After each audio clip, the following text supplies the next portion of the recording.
everybody here. A minute to go, yeah. We're ready to go.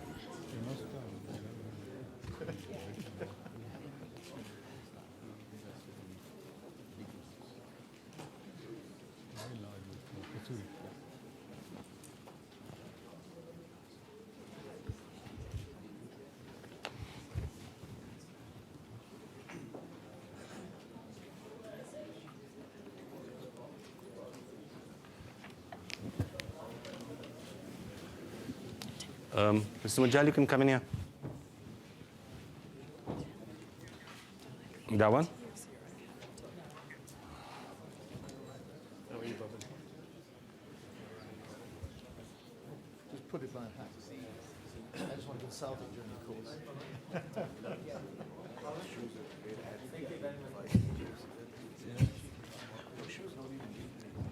No, but it's better to have them. Warren and I are going for the tweed.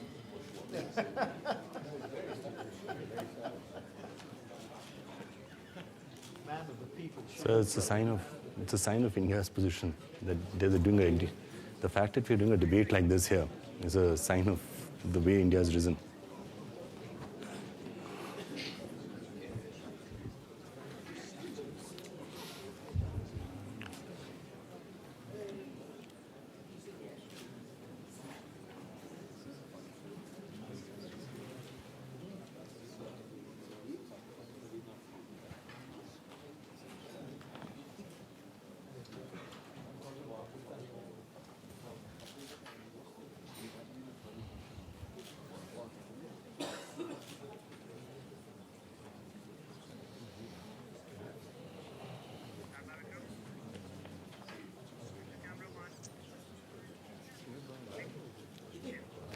Hello and welcome to this very special NDTV debate at Davos. This is a session on India's place in the world. It's a session on what India expects from the world and what the world expects from India. It's a session on whether India is going to be meeting global expectations or not. Now, over the years, I have often here at Davos sat right here and seen BBC debates, CNBC debates, and CNN debates. This is the first time that an Indian channel is doing a debate as part of the Davos agenda. And that, in a sense, I guess, is a reflection of the changed position of India itself. So it's a privilege and an honor to be doing this debate out here at Davos. Now, of course, if I can also quote from Spider-Man, with great power comes great responsibility. So it's all very well that India is rising, but is India going to be able to meet the responsibilities that come with that rise? And I don't think there's been a panel to discuss India's place in the world like the one which we have assembled out here. So let me just start by introducing the Minister of Commerce and Industry of India, Mr. Anand Sharma.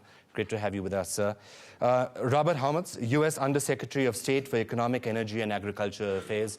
India and the United States used to spend a lot of their time arguing. They still argue, but are probably much better friends than they were before. And that's one change.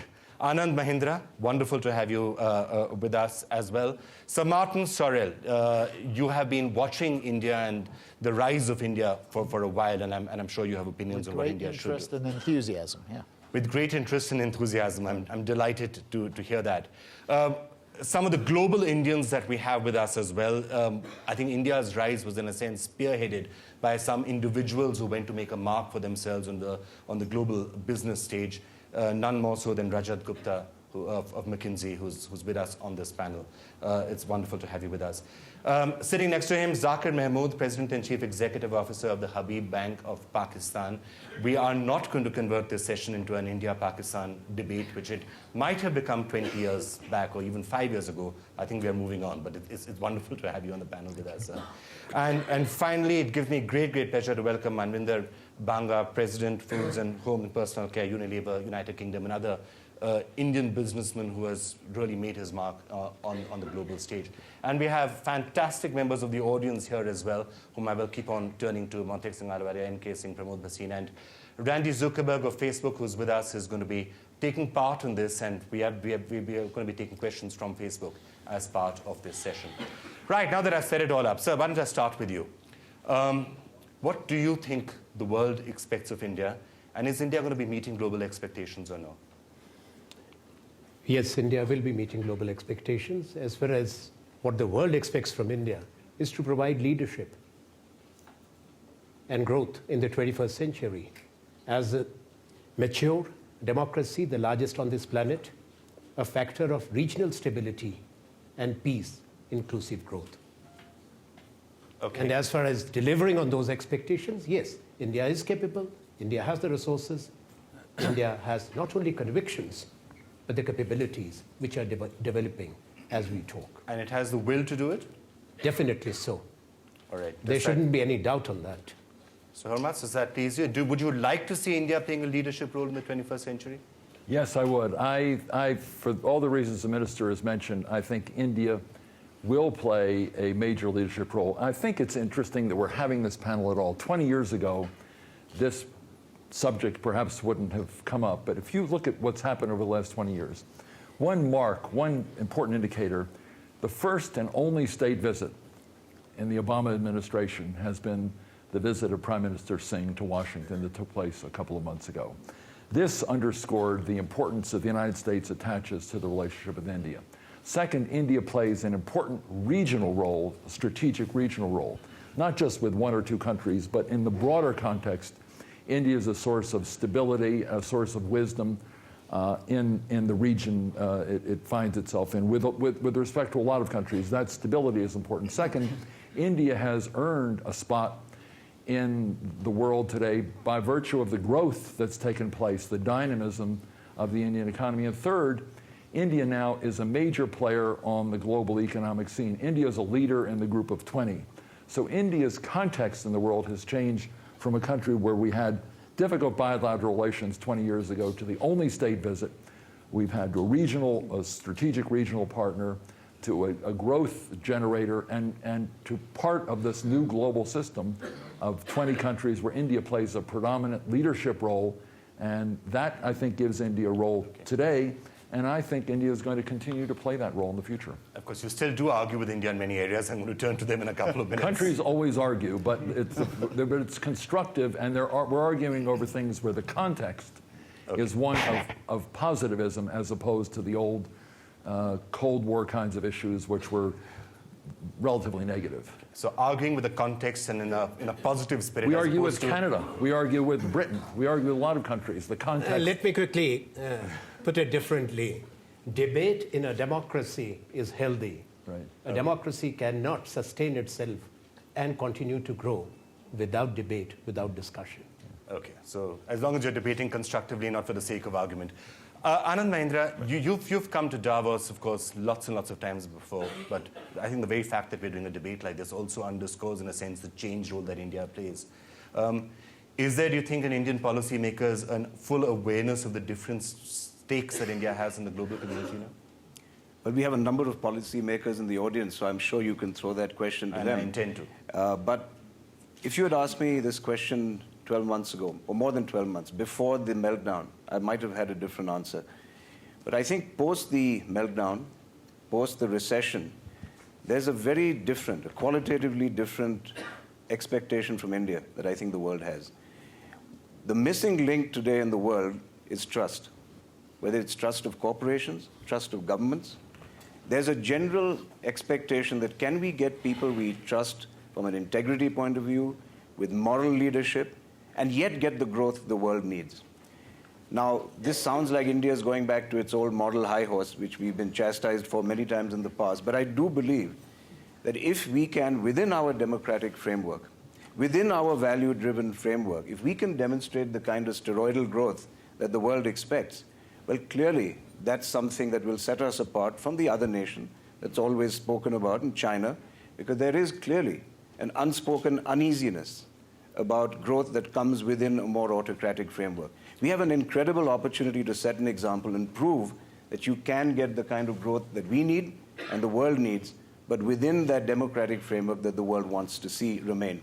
Right. So Martin, I think that growth is there, and I think the growth will happen in India. But when you're talking about trust, I think there's also an expectation that India should play a certain role in the global system itself, whether it is trade or climate change or all the other major issues. Right. Do you think the world trusts India on these issues, or is there still a doubt as to the role that India will play? Answering the basic, I basically think we have no choice. In other words, India has to succeed. And I put it in the context of Bob's old shop and the work that Jim O'Neill did in the BRICS and Next 11.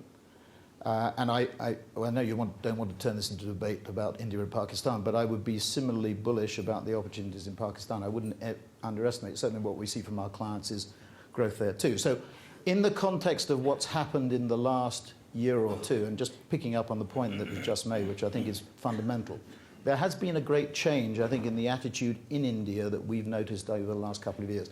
Coming to Davos, the positioning of India as the fastest growing democracy in the world, I think, was a good one. Just picking up the point about democracy and autocracy and different systems. I just point out that we in the West have gone to state-directed capitalism, ironically, in the last year or so. But what I think has changed in India is that, and forgive me for saying this in a way, but India has become much more self-confident. A few years ago, there was a feeling that we in the West could teach India something, or teach the Chinese or the Russians or the Brazilians something.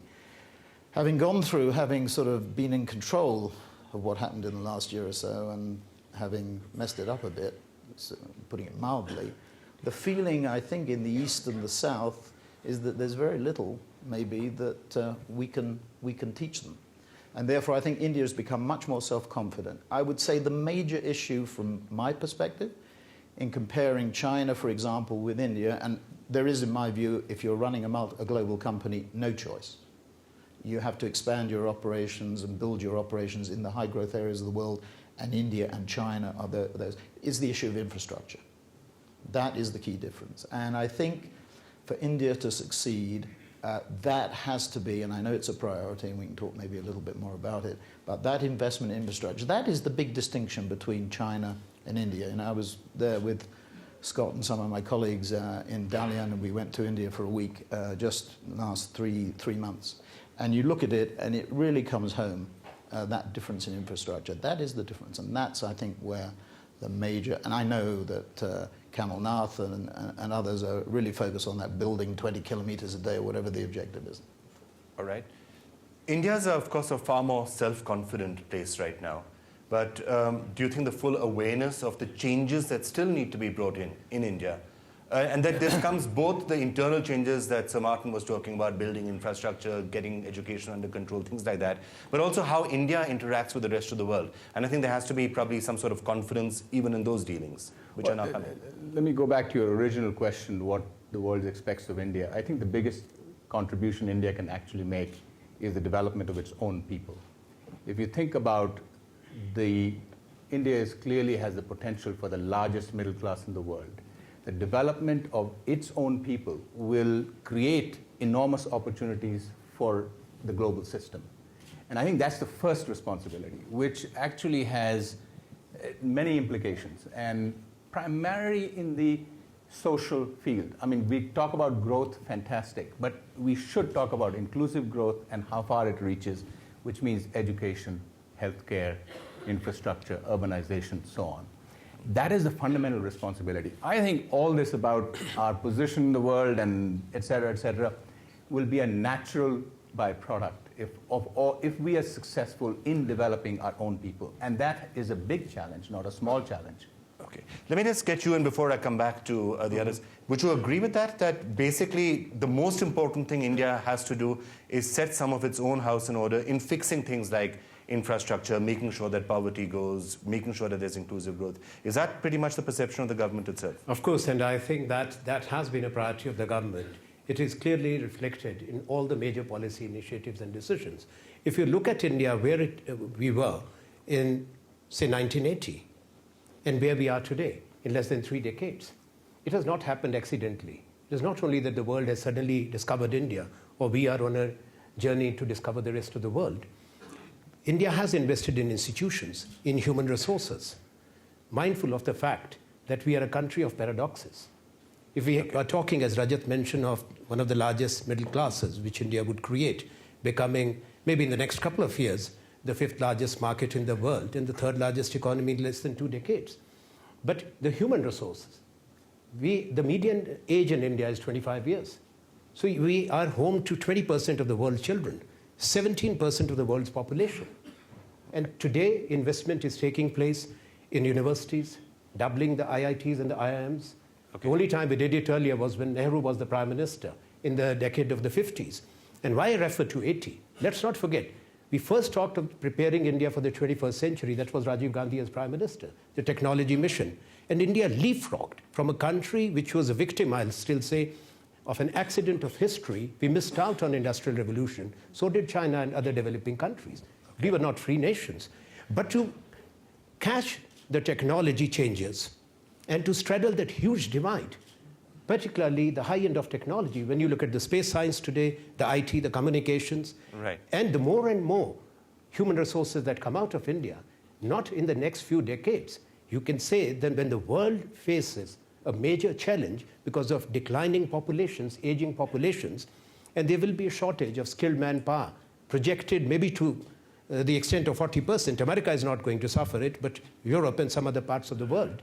It is countries like India which will step up. That's what I meant about leadership. And inclusive growth, yes, because how do you empower your people? By giving them access to the nation's resources and opportunities and institutions. And these were the programs, whether it's the Bharat Nirman, whether it is investment in rural India, creation and expansion of infrastructure, okay, a rural employment guarantee scheme.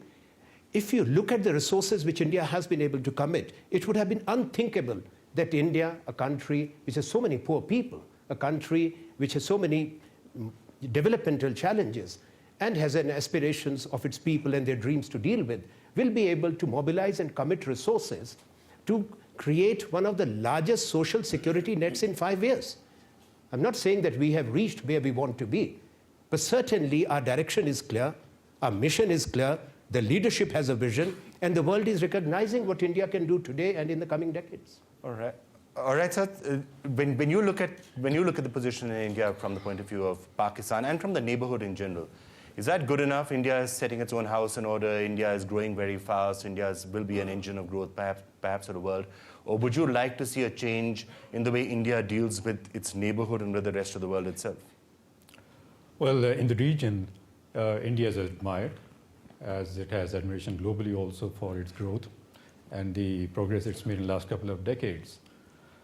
But India's growth has really not had the kind of multiplier effect on the region as it should have had. If you look at China, for example, what China's growth has done has had that multiplier effect on ASEAN and other neighbor countries.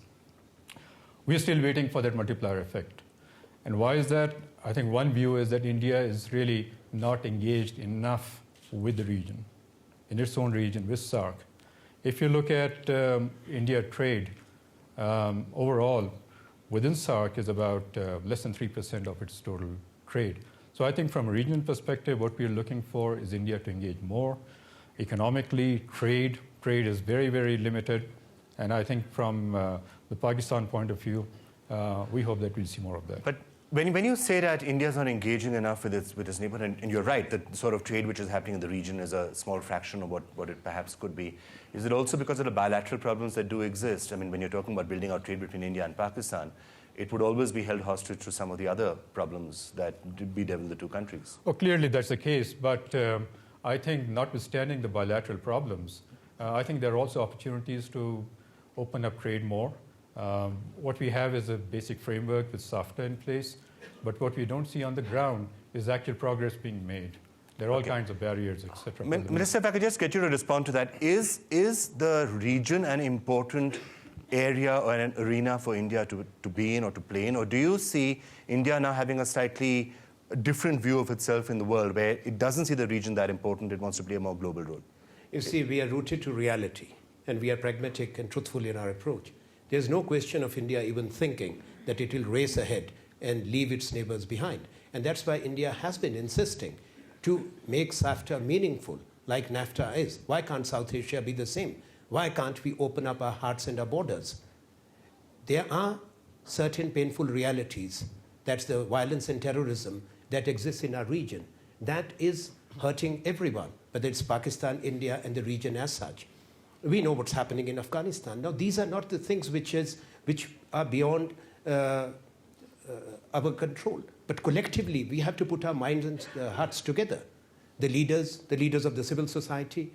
India has made unilateral offers to give access to the Indian market to all the SAARC countries. I did so at the last SAFTA ministerial in Kathmandu. And if you look at the number of tariff lines where India has zero duties, more than 90% of a tariff line, and we are happy that Pakistan is also increasingly realized that this is the way to move forward. But when you look at India's engagement with the region, I would just like a slight correction here, without quarreling with the perception, because we want to work together, is that we are engaged with the region, with extended neighborhood. India has signed an FTA with the ASEAN countries. Look at our trade with ASEAN. I mean, you can feel free to quarrel with that perception if you want to. You have full permission to do so. But what I'm saying that perception, because it is not true, I have given the details. We signed a FTA with ASEAN. He referred to ASEAN. Look at our trade with China. We may have issues of the balance of trade with China. Okay. So our commitment is very clear. I really want to get Mr. Banga in on this note. Do you see I'm just trying to figure out how important you see the region when you look at it either from within India or when you look at it from a company like Unilever. Do you see the region as being important, or do you say, look, there's India and India has to be viewed in a completely different category and the region is not important per se when you're I think there's no doubt that the region is important, and the region has just been said actually is all around India, and it's also got a lot of similarities, and therefore it does come together. But I want to say one thing before that. I think that actually the world will expect much more from India than India will expect from the world. And I think this is to do with India's ethos, history, self-reliance, and way of thinking.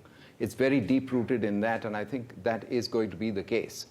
Now, as we look forward today, what will the world expect from India? I think many things have been said, but I think we're at an inflection point in the world. In large parts of the world, we have seen perhaps the end of recession, and I say perhaps, but we certainly haven't seen the beginning of growth.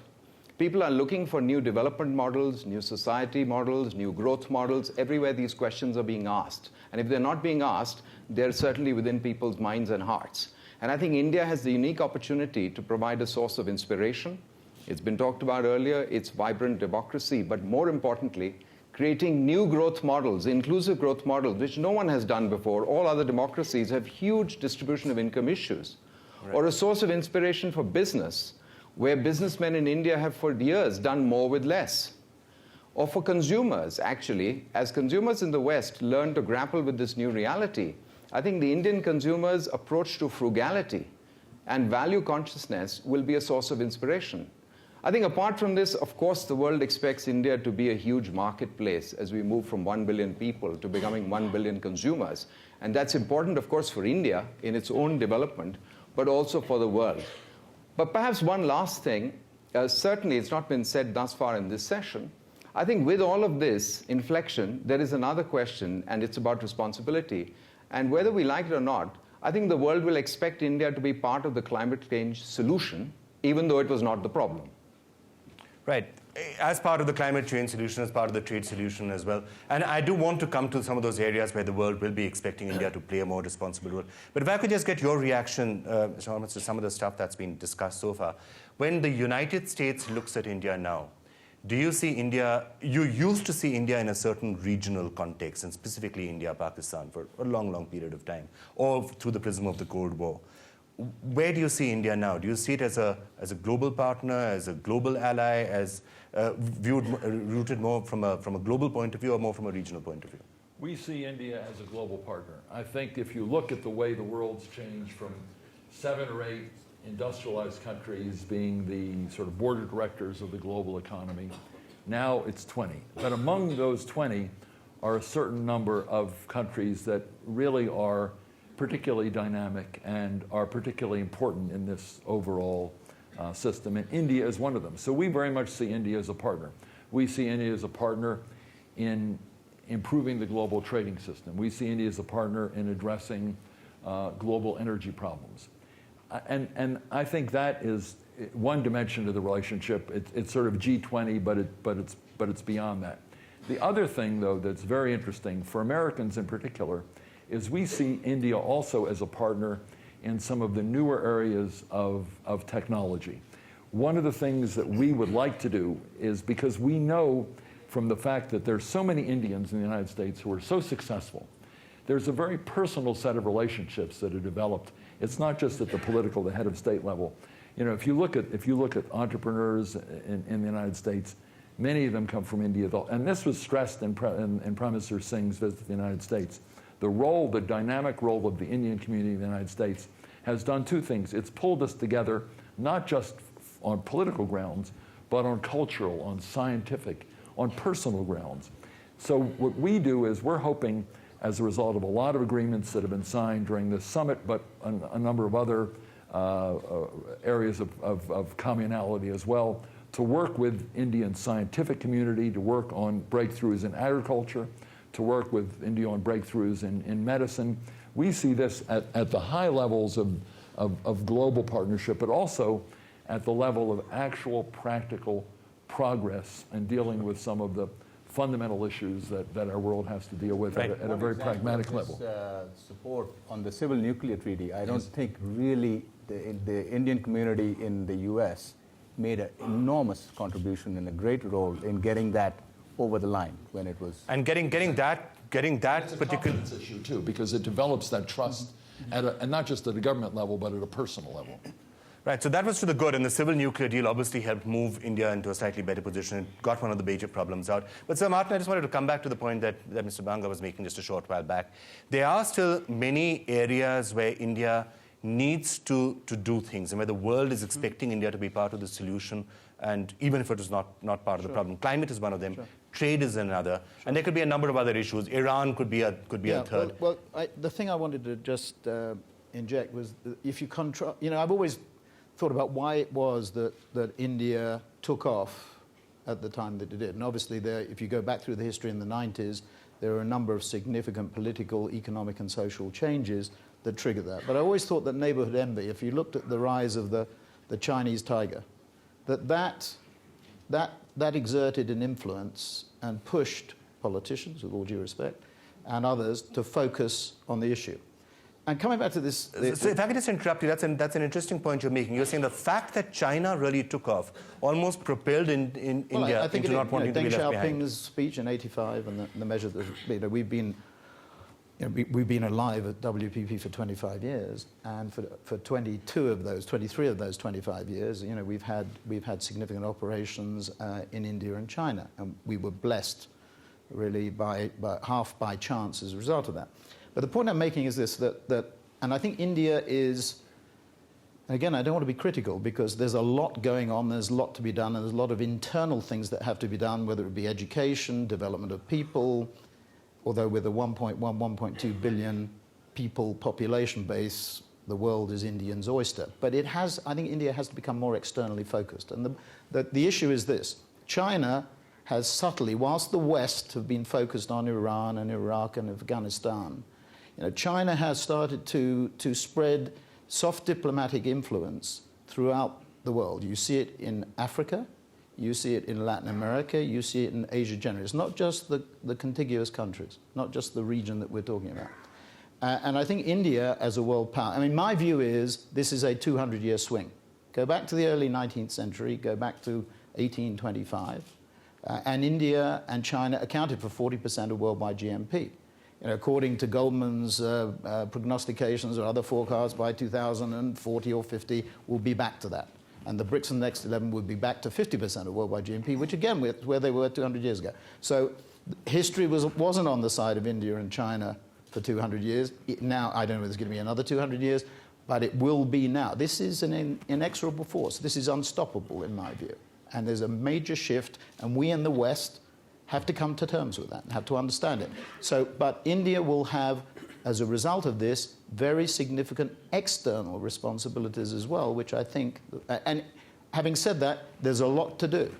A lot to do internally and externally. Anand, the external responsibilities, I know, for example, we had Jairam Ramesh saying India wants to be a deal maker now at global forums and not a deal breaker. Is that something that you think is really crucial and really important going forward? Again, it is something which would change the way that India is presenting itself internally, because politicians sometimes within India have a problem in saying we are changing our position on global fora. Why has India changed its stance? Sometimes you may have to change that stance if you want to play a leadership role at a global level. Well, I just have a little trepidation about trying to interpret the meaning of the word deal maker, particularly what Jairam meant by that. There could be a lot of pejorative connotations to that. But let me put it in a different way. I think India wants to be part of the spec sheet, when the spec sheet is being set. That's a very mundane business phrase. But the question is, are you there when the terms are being set for dialogue, for negotiation, for any major global issue? Okay. And if you really coalesce everything that this panel has said, and everything happens, whether it's Windy's points or it's about infrastructure, middle class growth, which Rajat said, there is no way that the world can keep India out from being on the table when those terms of trade are set. I just want to make one very quick point, which Zakir mentioned earlier. Zakir, you talked about needing India to create a multiplier. You can create a multiplier only when there's interconnectedness, when two countries are part of each other's value chains or supply chains. And from a very ground level view, as a company, we've been trying to sell in Pakistan for a while.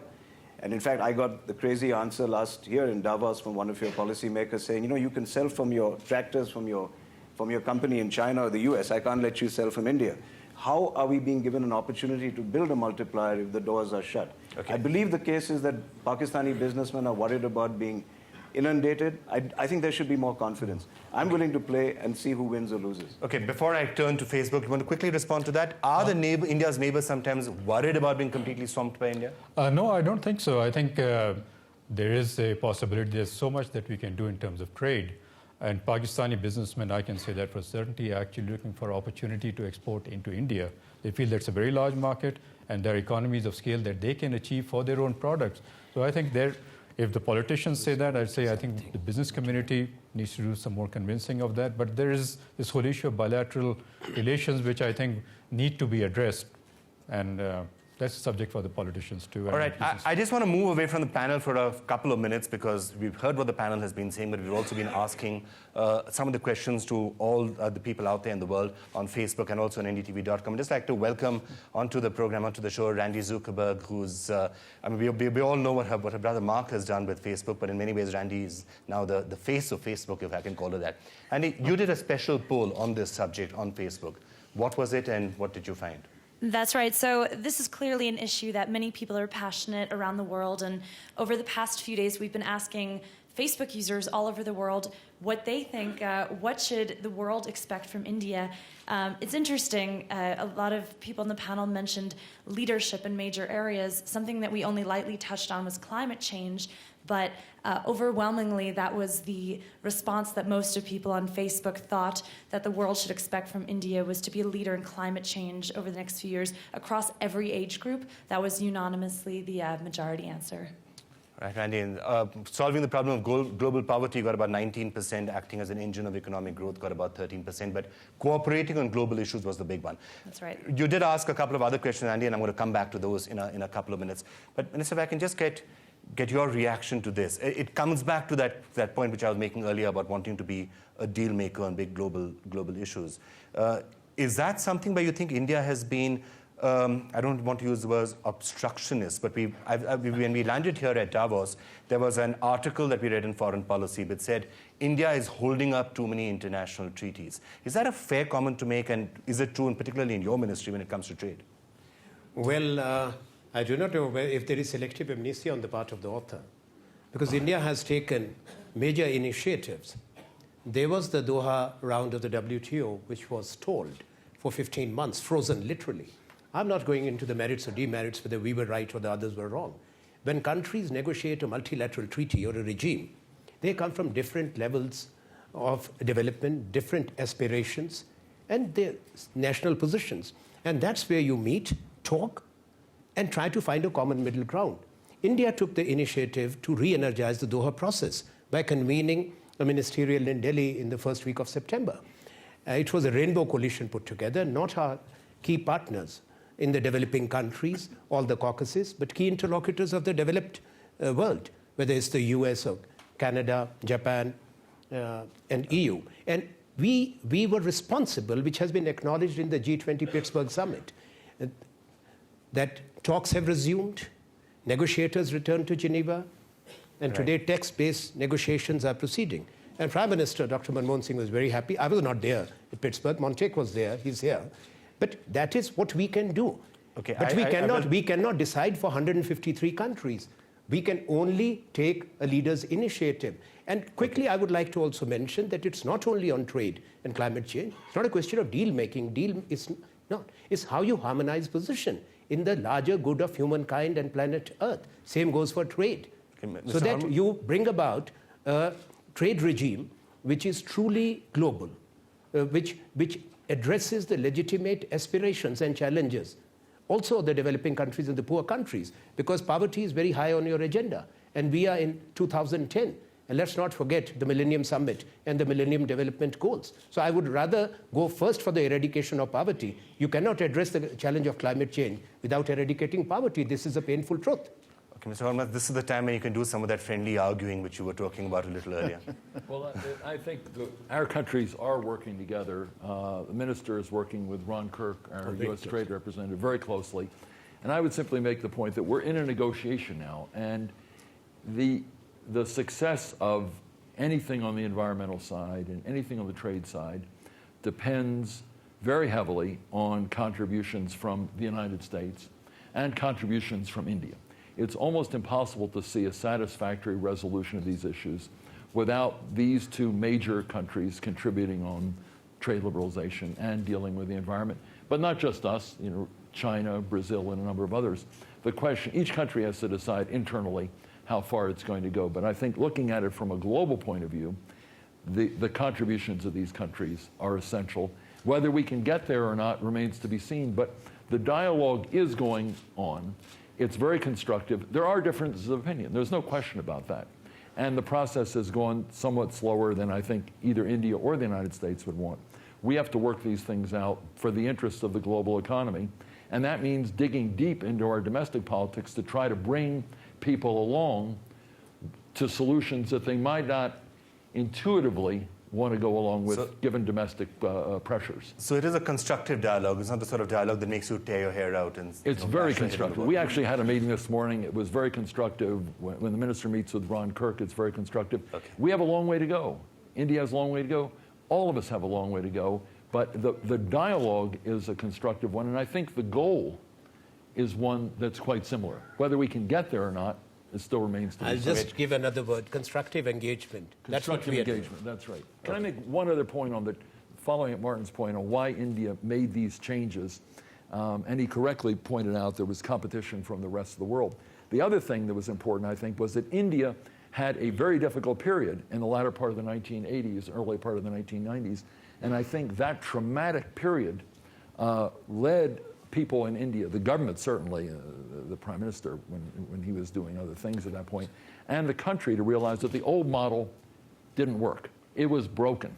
And that made the people of India, I think, more willing to go along with a lot of these reforms, and reforms that perhaps wouldn't have been accomplished 5 years earlier. The crisis tends to enable you to mobilize domestic support for things that otherwise couldn't have happened. All right, I just want to get a quick snap poll from all the other members of the panel, maybe in one line. Would you agree with the priorities as they set out there?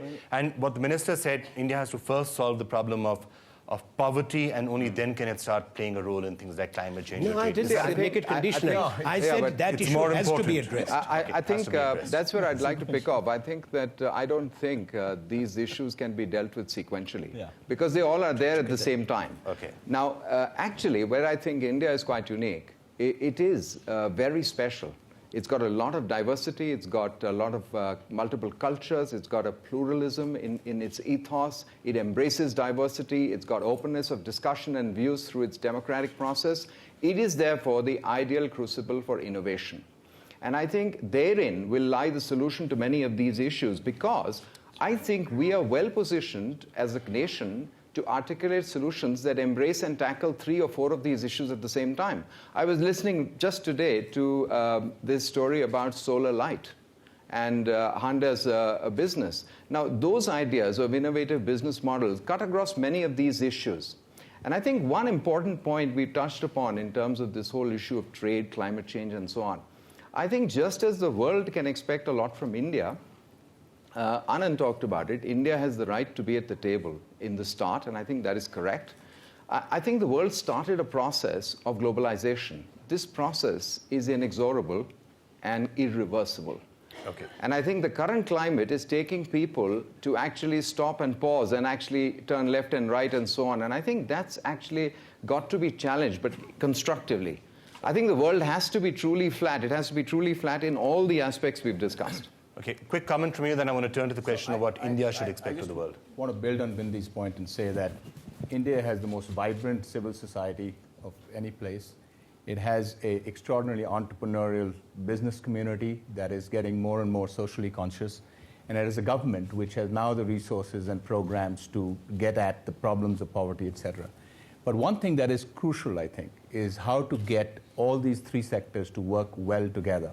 And sometimes that doesn't happen. I think government programs are fantastic, all the programs that Minister said. However, I think that there has to be an external catalyst in terms of a coalition of a public-private partnership that should drive it and make sure that happens. That's important. Right. Randy, you want to just turn to the second question which you asked, which is about what India expects of the world. And you asked that same question. We asked it on NDTV.com. It would be interesting to compare what the conclusions Can are. I just ask, is the sample an Indian sample or No. global sample or what? Yeah, that's a great question. So when we asked what the world can expect from India, that was a global sample. Right. What India can expect from the world was a sample of Facebook users within India. Yeah. Well, I think it'd be also interesting to ask the Indians the reverse That's right. question, to the reverse sample. Certainly, we'll ask that right Because it after may this well session. be that environment and climate change is very important to people outside India, but Indians may be saying that the economic engine is the critical issue. So, Martin, to take that point forward, we will continue this debate running both on Facebook and also certainly on NDTV.com. We're going to keep that polling going. And No, we'll that's keep great. this. We're definitely going to continue to ask questions. So what are the response to the second one? So we asked thousands of users within India what India should expect from the rest of the world. As you can see, overwhelmingly a seat at the UN Security Council. Also very interesting, echoes a lot of the discussion that we've heard here. And a few people have also mentioned that the rest of the world seems to expect a lot more from India than India expects from the world, and the responses seem to suggest that as well. Right. Now, what is really fascinating is, so you asked that question on Facebook. Now, we asked exactly that same question on NDTV.com as well. And we again asked what Indians should expect from the world. And this is what, the similar sort of questions, but this is what was thrown up on NDTV.com. Take a look at this. And perhaps you can notice some similarity out there. But once again, permanency to the United Nations up there at number one. Protecting India's security interests was number two, and fair treatment on trade and commerce was number three. Interesting point which you also made was India needs to be equated now more with China than with Pakistan. That was one of the things that were thrown up on NDTV.com as well. Now, I just want to ask the panel very quickly. This business about a seat at the United Nations Security Council, a permanent seat, it's obviously very important within India, which in a sense is almost unfortunate because this may be one of those issues which could be held up because of global politics. But I want to ask you that. Do you think this is a realistic hope, or do you think it's going to be difficult to do for other reasons, nothing specifically to do with India? Well, let me say, my area of the State Department is economic. Fortunately, I don't have to deal. That's a cop-out. Fortunately, I don't have to deal with that issue. Let me make a point though, which I think does relate to this, and that is that India and the people of India have a right to expect that the rest of the world gives India, in global councils, global meetings of all sorts, the kind of respect, the kind of voice, the kind of leadership role which India has earned by what it has done over the last 20 years. Now, how you manifest that in the Security Council or other vehicles, it does seem to me that the issue is one of respect for India's accomplishments, respect for the voice that India can and should have as part of the overall global leadership group that makes the decisions or drives change in the global economy and the global political system. Okay. And I think that is the case. I think that the fact that there was this state visit, it was not just for show, not just for a White House dinner. It was basically to demonstrate that the U.S. listens to India. And I think I've been in a lot of these G20 preparatory meetings. I was at the Pittsburgh meeting. Montek was there. And you can see in the way the Prime Minister is respected, you can see in the way India's voice and views are respected, that India is seen as part of the global leadership. And that is a very fundamental point. And I think Indians who look at the way their government is playing a global role and the kind of role it's playing should see this as demonstration that the respect is there and that India's voice is regarded in a very, very positive way by the rest of the world. That is a fundamental element of the new global economy. So, Martin, is this partly a branding issue? That No, the seat of the United Nations gives India that brand, and it also makes sure that India's got parity with China. No, I when it think it's comes to the United iconic Nations. of a worry about security, about nuclear proliferation, nuclear weapons, and people around India who may have access to that sort of weaponry or not. So whether it's a seat, I mean, Rajat was just saying that. Well, you used to speak for yourself. You thought it was almost an irrelevance. I think it is, actually. I don't think it, I mean, not that I would aspire to it and all that, but that wouldn't be, it would be a result of something once we get someplace. And it doesn't really matter whether it's, I don't even think it's all That's that why I was important. asking whether it's a branding question. It's one brand that you can get. As Hormats is saying that India is being seen as a global leader. But it's iconic.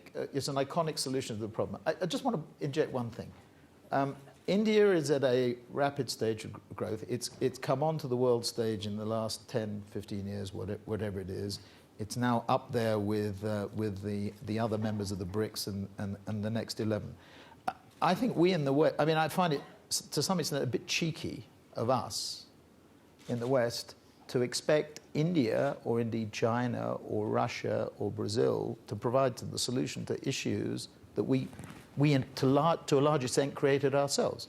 I mean, India doesn't have the wherewithal yet, the luxury of surplus resources to be able to solve the problems that we've, to a large extent, created. So I think it's unreasonable for us. Now, they have to be a part of the solution. They have to have a seat at the G20 or whatever it happens to be. But, you know, for us to turn around in the polls and for people to say, you know, on climate, we want India to be the country that solves it all for us, is, in my view, totally unrealistic. We have to solve it for ourselves with aid and cooperation and bringing India into the process.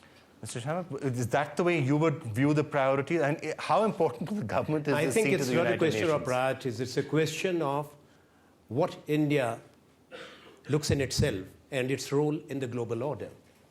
When these institutions were created, it was 1945. This present world order was dictated by the victors of the Second World War. Can the world order, political and economic, remain frozen in 1945 when more than two-thirds member countries of the United Nations, the majority, overwhelming majority, were not free nations? Today, the Security Council or the Bretton Woods institutions must reflect the contemporary realities of the 21st century world. That's why G8, as Robert, you were right, has given way to the G20, because the global problems need global responses, coherent and correct. The problems are enormous. They cannot be responded by an exclusivist club. Similarly, for the Security Council, how can you call it a global order, a global architecture, which excludes the largest democracy on the planet in decision-making, which excludes the entire continent of Africa, 54 countries, entire Latin America and Caribbean, and we call it global and democratic? I say, I'm sorry, I can't accept it. It has to be representative. It has to be democratic. Okay. You cannot have decisions being taken about India, Africa, Latin America, two-thirds of humankind without us being there. Actually, Hormats, I'm not going to ask you to I'm being change. very clear I'm not going to ask you to change American policy on a live television I'm not talking of policy. debate. I've responded. You asked me a question. I have responded. I think my people are right. Vikram, can I just come in there? Actually, I think that we can get concerned about this issue, but to the minister's point, which I completely agree with, what's going to happen is that if these institutions don't change, they will become increasingly irrelevant. Absolutely. And I think, therefore, we don't need to spend any time thinking about this. I would rather go back and think about what India needs to do to develop itself. And let me pick again the issue of climate change, but also trade, many of the other issues that have been picked up. I think, sometimes it's quite good to come last, or to come second last, or to come in the middle of the vanguard, because you have an opportunity to learn from everybody else and to see what all the mistakes have been made. We have the opportunity to learn about regulation. We have an opportunity to learn about how societies have evolved, economic ways have evolved, and also to make sure we don't make the same mistakes that happened in the case of climate change. That's our opportunity in India.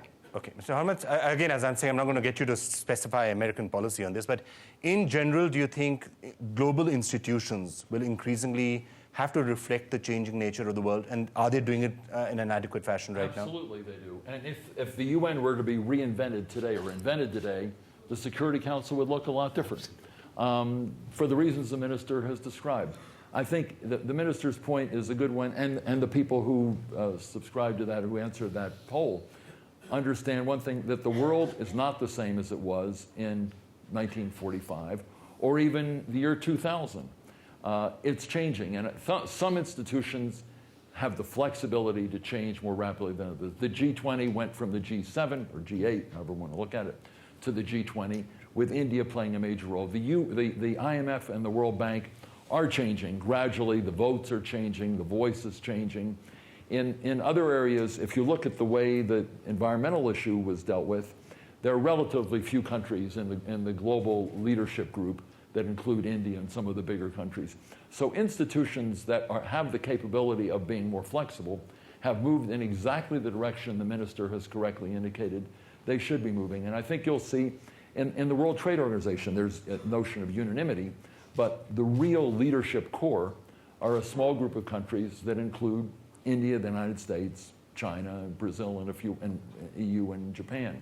So a lot of institutions have moved a very long way from a decade or two ago, and certainly from the post-war period. The problem is institutions that were built in the post-war period, some are capable of moving more rapidly and more flexibly than others, and those that are capable of doing that have moved in exactly that direction. Okay, and before I want to turn to the audience, your quick reaction to that, and I saw security coming up as number 2, which is almost interesting. Maybe I would have thought that looking after Indian security, especially because of the neighborhood that India happens to be in, may have been up there at number 1. But you wanted some debate, so let me just take issue with something Martin said earlier. Okay. He was being politically very correct and telling everybody here that India shouldn't be blamed for this, which is probably what maybe some people in this audience want to hear. But Martin, you risk a little condescension there. Because if you look at the result, remember you were just telling me that, or you were asking Randy, what would the Indian people say? Climate change is not in their agenda. It was number 3. And I'm at pains when I go around the world to correct people's impressions that, you people are vehicle makers, you're belching pollution, your country wants growth with no regard to the environment. And I said, look, the Indian middle class is just as responsible a citizen of the world as anybody else. We want our children to be safe. So I say, as a businessman also, I want that opportunity. I see climate change as an opportunity. For God's sake, don't let us get away with this. Yes, but people... We should hear, and we should be innovative. No. Martin, are you going to allow him to get away with it? The only point I'm saying is people in glass houses shouldn't throw stones. Okay. That's all. People in glass houses. Last thing, the question is, what I saw very interesting. What depressing but an opportunity. 26% of the people in the first poll, Randy, were not sure. That's upsetting. They don't know what India stands for. Facebook and Twitter are abbreviated thinking. Well, it tells you more about their top of mind. So before somebody who spends a lot of his time on Twitter, I'm going to get you spend a lot of your time on Twitter. Clearly, there's a scope for a major branding. I was just going to say. So before I leave, I'm going to get Martin an assignment here for branding. I want to say one. Let me turn to the audience. But final thoughts from you. One word on climate change. I think it's very clear. It's in India's self-interest to develop a low-carbon economy. We should do that independent of anything that happens in Copenhagen or negotiations or any place. The problem with the negotiations, I will throw back because I live in the United States. I hear the point of view and the dialogue going on. It is a completely skewed perspective there. I mean, nobody talks about the installed base. We're only talking about how much you're emitting and the responsibility that exists. It is from Congress to the White House. I didn't see a perspective. So when you travel around the world, you say, okay, that set aside all this negotiation that will happen in the way it should happen. The fundamental point about let's develop a low-carbon economy, let's concentrate on innovation, let's steal the thunder. And I think quietly China is doing that in a fundamental way, and we ought to do that. All right, I would like to now, in the last 10 minutes that we've got in this program, turn to the audience and try and get some views from there, anybody who has a view. Vikram Akula there, if somebody can just get a mic to him. Randy. Yeah, my name is Vikram Akula, and I'm with SKS Microfinance. We serve about 6 million households across the country with financial services. My question is related to the fundamental failure, I think, of India's leadership story, which is the problem of poverty. Both in percentage terms as well as absolute terms, we have the most number of poor people. When it comes to extreme poor, the second only to sub-Saharan Africa. And while I know, Mr. Minister, that the government has done a lot in terms of funding programs to eradicate poverty. The question that I have for you is, couldn't we do more to help have the private sector get involved, not just in the growth story of India, but in the inclusive growth story of India? And I'll give you just one example. You mentioned social safety nets. Simply by changing policies so that poor people can have a safe place to save through, let's say, microfinance institutions, we can radically change the poverty equation for the poor without any additional expenditure. Likewise, voucher systems for education is a way of harnessing a market-based solution to bring about inclusive growth. And why isn't there more thinking going along those lines? All right. You want to quickly respond to that, or should I take some more questions? Okay, very briefly. I think it's a very fundamental question. I do not know what makes you think that Prime Minister Manmohan Singh or the chairperson of the UPA, Sonia Gandhi, or me as a minister, of that matter, Pranab Mukherjee, they are not concerned, or the leaders who were there in office. Poverty is a painful reality in your country and my country, but it's also an accident of birth and accident of history. What has happened in the last 2 decades, that's how we should be looking at. That whether we are looking at a glass which is still half full, or a glass which is still half empty. Tens and tens of millions of Indians have been empowered and brought out of the poverty net. But when I was talking, I clearly put poverty eradication as number one. Talking also about the climate change, that it has to be tackled first. It's not a question of order or preconditions. Fact remains that 500 million Indians do not have access to commercial energy. So if you want to empower them and eradicate poverty, your energy consumption is bound to grow. So things are happening. We are a democracy, and criticism is important, but we acknowledge what the private sector is doing, but private sector need to do more. Today, it is no more a system where government makes the policies or private sector takes its own decisions. We work in a partnership. It's the Indian private sector also has to grow to create the kind of global foundations which other major private sector entities have done in the world. Okay, let me just try and get some more comments from members of the audience. Montek Singh Ahluwalia is sitting out here. You want to quickly add anything to the debate that we've heard? Well, you can enjoy it more by saying something on it. So, N.K. Singh? Well, I agree with the broad consensus among the panelists that India is fortunately not in a transient Viagra, and that these rates of growth are likely to be durable. What really troubles me is that having reached this plateau, are we aspirationally and in terms of policy doing enough to take us to the next higher trajectory of growth closer to the double-digit area? And that involves a whole host of policy measures and governance features, some of which increasingly we would need to focus on. All right. Sir, my name is Vikram. I'm from Pakistan. I've been a member of the World Economic Forum for 17 years, and I'm a great admirer of what India has done. And my proudest moment was when the CIA got me on the India Economic Advisory Board as one of the 5 participants. And CII. Well, always looking for recruits. Unless there was a hidden agenda. It could be. But I went on a one-man campaign to Bangladesh and Sri Lanka to press that there is necessary for peace with India on a permanent basis. What hit me when I was addressing the National Defense College in Dhaka was that after having talked about peace should break out with India, I was told that I was dangerously naive. And there were Sri Lankans among them and Nepalese among them. Now I say to you that you will definitely progress. There's no way out of it. But the point is that you've got to deal with your neighbors. You've got to have constructive engagement, as the minister said, with your neighbors.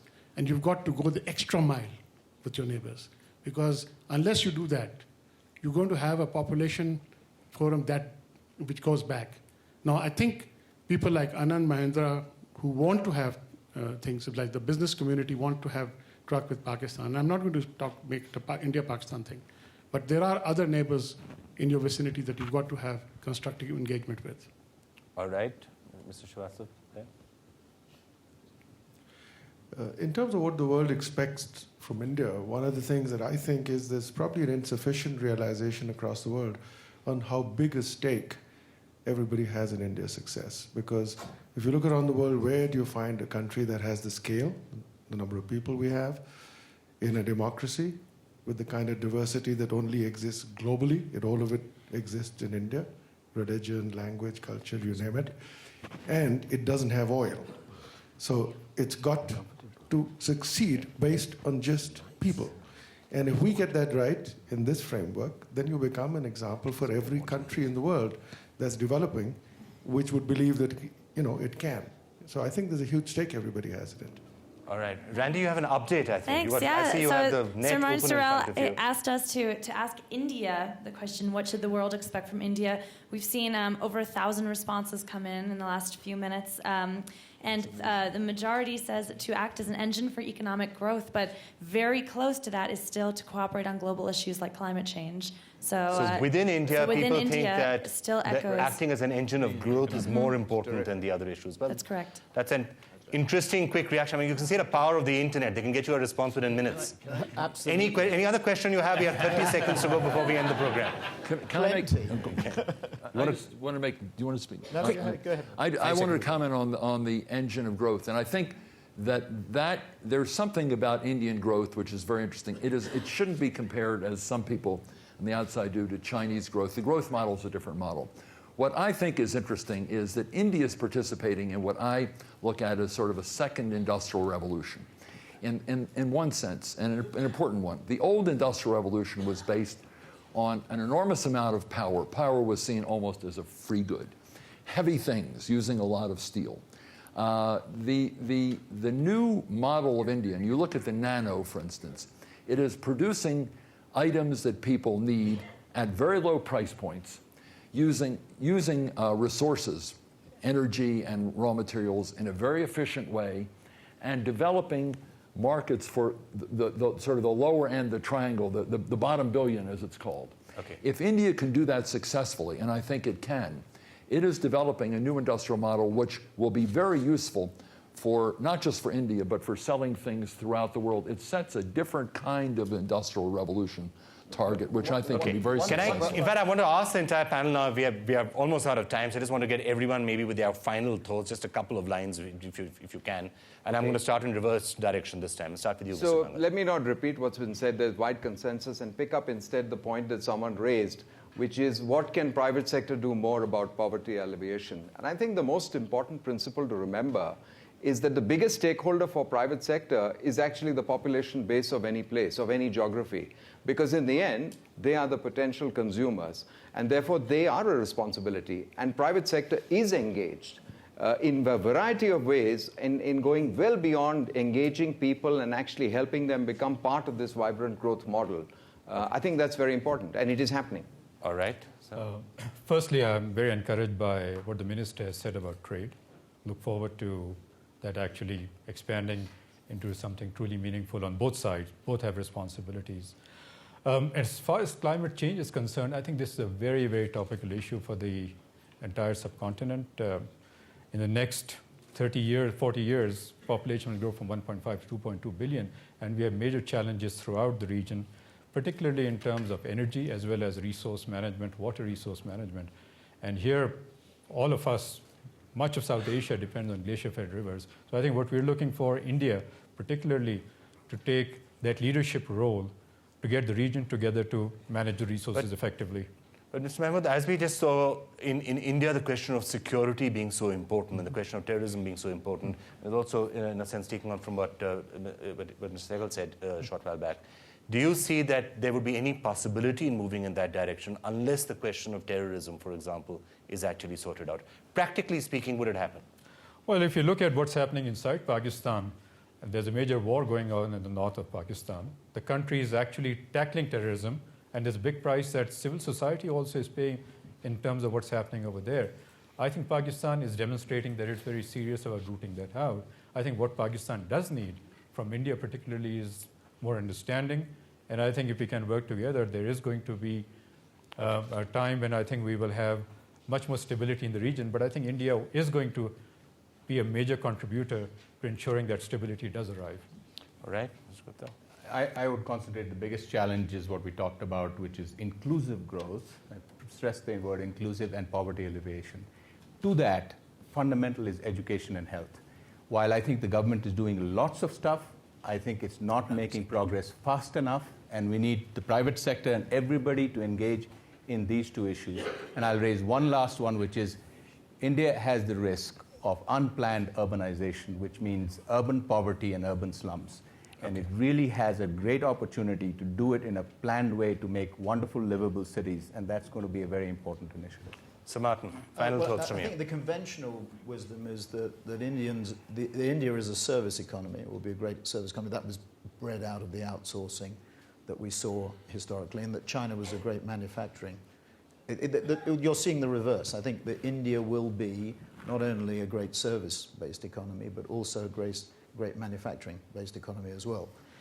The other point is that it's clear from this conversation that expectations are very high, both externally and internally. The die is cast. It's an irreversible process. India, China, etc., will progress.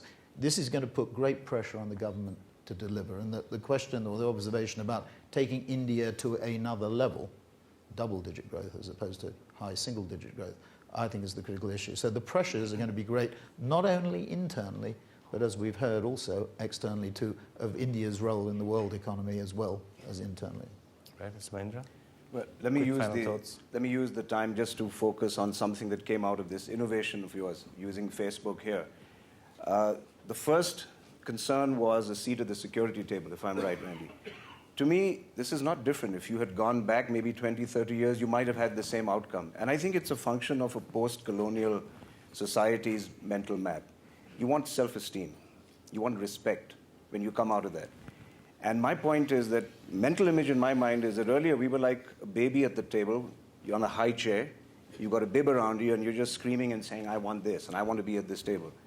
I think right now we are in a position to become full members. So if you have potluck and everybody brings a dish to this table, I think India can bring the dish, and perhaps the best one, and be gourmets at this. We have the talent in the corporate sector to do this. I dare say we have talent in our political leaders. I think it's time we earned our way to that table. All right, Mr. Hormats. India bringing tasty dishes to the global high table and not wearing a bib. Well, it's a remarkable image which that brings to you. I think a hot dish of vindaloo, which would give people a sense of the power of India, would actually be very symbolic. My view, I go back to something Rajat mentioned a little while ago. I think there are three things that India can do to play an even greater role in the global system, while doing the kind of things it needs to do to strengthen itself internally. One of which I think continued efforts to alleviate poverty and to bring more people in the middle class. That's good for India, but it also strengthens India's role in the global system. Second is education. I think there is a lot of room for improvement in education in India. The best talent, the best strength of India, in addition to the infrastructure that needs to build out, is the human infrastructure. It is the intellectual, the creative, the entrepreneurial talent of Indians that are going to determine whether it is a great success over the next 20 years or it is not. It is tapping that human capital that is extremely important. And the third is that India needs to and will have a voice in the global system. I think how India uses that voice is very important. Dealing with the environment, just to take that as an issue. And I don't want to compare India to China. As I said, they're very different things. But the Chinese are making a major effort to deal with environmental problems. A lot of emphasis going into alternative energy sources, in part because they see themselves not just dealing with the environmental issue, they want to be the world's low-cost exporter of all these things. Right. So from India's point of view, developing that kind of technology, which does two things. One, it helps to deal with the environmental issue, but it also strengthens the capacity of India to be the low-cost supplier of goods, products that the whole world is going to need to deal with the energy issues of the future. India can be a leader in that area. So when you look at some of these international pressures, the key to that, to dealing with them, is to do the kind of things domestically you need that strengthen your own economy and can respond to these global pressures. And environmental technology is one of them. All right, Mr. Hormats. Final, very quick thoughts from you, Mr. We are flat out of time now. But 3 days from today, it'll be 62 years when the father of Indian nation was assassinated, Mahatma Gandhi. His message resonates throughout the world. He talked of peace, he talked of poverty eradication, he talked of education, he talked of people's empowerment. Therefore, India today is ready to dedicate itself to fulfill that unfinished agenda, to create a society where all Indians feel that they are beneficiaries of inclusive growth. They have access to opportunities, not denial. They live in a society where the order is fair and equitable. A country which engages with the world as a responsible democracy, but also as a factor of regional stability and peace. All right. Well, I'm afraid we are flat out of time on this particular debate. Thank you all so much for joining us. The debate, of course, can and will continue on the internet. You can log on to ndtv.com for this continuing debate. Keep on posting your comments out there. Randy's going to tell us how you can do it on Facebook. You can log on Twitter as well. My handle is Vikram, at Vikram Chandra. So just let's keep the debate going. Thank you all so much for being with us this afternoon.